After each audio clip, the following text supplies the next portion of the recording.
कभी सोचा है कि कुछ लोगों को बड़ी आसानी से वो सब कुछ कैसे मिल जाता है जो वो चाहते हैं? आज हम इसी बात की तह तक जाएंगे। हमारे सोर्स मटेरियल के हिसाब से ये समझेंगे कि अपनी मनचाही हकीकत को अपनी तरफ खींचने के लिए अपनी अंदरूनी दुनिया को कैसे बदला जा सकता है। तो चलिए शुरू करते हैं। अच्छा, क्या हो अगर ये पता चले कि जिस सफलता के पीछे इतनी भागदौड़ मची है, वही भागदौड़ अनजाने में उसे हमसे और दूर कर रही है। देखिए, हमें हमेशा से सिखाया गया है कि सफलता के लिए कड़ी मेहनत करो, उसके पीछे भागो। लेकिन एक ऐसे यूनिवर्स में जो एनर्जी या कहें कि वाइब्रेशन पर चलता है, किसी चीज के लिए तरसना असल में कमी होने का सिग्नल भेजता है। चलिए समझते हैं कि ऐसा क्यों है। ये दो बहुत ही पावरफुल कॉन्सेप्ट्स के बीच का फर्क है, किसी चीज का पीछा करना और किसी चीज को आकर्षित करना।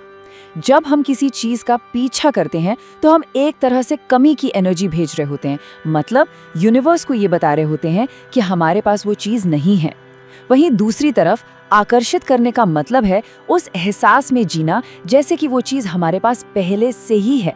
ये भाग दौड़ वाली सोच से निकलकर एक मैग्नेटिक यानी चुंबकीय अवस्था में आने जैसा है।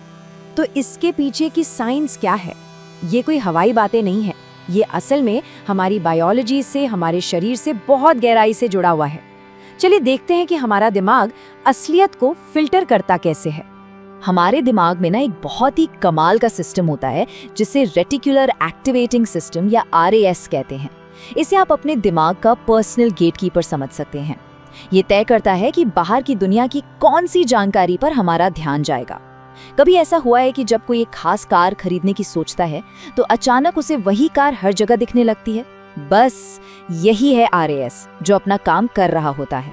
और इस बात को समझने के लिए ये एनालॉजी एकदम परफेक्ट है। सोचिए, अगर किसी को जैज म्यूजिक सुनना है तो क्या वो एक रॉक म्यूजिक स्टेशन के सामने खड़े होकर उसे अपना गाना बदलने के लिए कहेगा? नहीं, वो तो बस रेडियो का डायल घुमाकर सही फ्रीक्वेंसी पर ट्यून करेगा। अपनी अंदरूनी हालत को बदलना बिल्कुल ऐसा ही है। तो सवाल ये है कि हम अपने इस अंदरूनी रेडियो को ट्यून करें कैसे? हमारा सोर्स मटेरियल इसके लिए एक बहुत ही आसान 5 स्टेप्स का फ्रेमवर्क देता है। चलिए इसे एक एक करके समझते हैं। ये 5 कदम बहुत आसान है लेकिन बहुत पावरफुल है। पहला, प्रेजेंट टेंस में लिखें जैसे आप वो इंसान पहले ही बन चुके हैं जो आप बनना चाहते हैं। दूसरा, जब भी बुरा महसूस हो तो फौरन उन 5 चीज़ों के बारे में सोचें जिनके लिए आप शुक्रगुजार हैं। तीसरा, हर सुबह अपने मन में अपने परफेक्ट दिन की रिहर्सल करें। चौथा, अपने नर्वस सिस्टम को शांत करने के लिए गहरी सांस लें।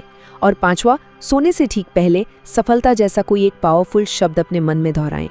चलिए अब आते हैं इस पूरी बातचीत के सबसे जरूरी हिस्से पर, वो मूल आइडिया जो इन सभी स्टेप्स को एक साथ जोड़ता है।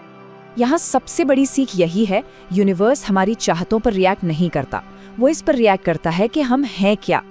ये चाहने से होने की अवस्था में आने का एक बहुत बड़ा शिफ्ट है। मतलब ये शब्दों का खेल नहीं है, ये अंदर के एहसास का खेल है। मिसाल के तौर पर अगर कोई एक पार्टनर के लिए तरस रहा है तो वो असल में अकेलेपन की एनर्जी या वाइब्रेशन भेज रहा है। हमारी अंदरूनी गूंज, हमारी अनुगूंज, वही असली चुंबकीय शक्ति है, सिर्फ शब्द नहीं। इसकी ताकत को समझने के लिए डॉक्टर डेविड हॉकिंस के इस चौंकाने वाले आंकड़े पर गौर करें। प्यार की फ्रीक्वेंसी पर वाइब्रेट करने वाला सिर्फ एक इंसान डर की हालत में जी रहे 7.5 लाख लोगों को बैलेंस कर सकता है। सोचिए, हमारी अंदरूनी शांति में इतनी ज्यादा ताकत है। और आखिर में यही असली सच है, असली ताकत जोर जबरदस्ती या भागदौड़ से नहीं मिलती, वो मिलती है अपने नर्वस सिस्टम को काबू करने से और अंदरूनी शांति हासिल करने से। जब हम शांत होते हैं तो हम यूनिवर्स की क्रिएटिव पावर से जुड़ जाते हैं। तो अब सवाल ये है, हम सब सिर्फ एक रिसीवर नहीं है, हम एक ब्रॉडकास्टर भी हैं। तो आज से दुनिया में कौन सी फ्रीक्वेंसी, कौन सी हकीकत ब्रॉडकास्ट करने का चुनाव हम करते हैं।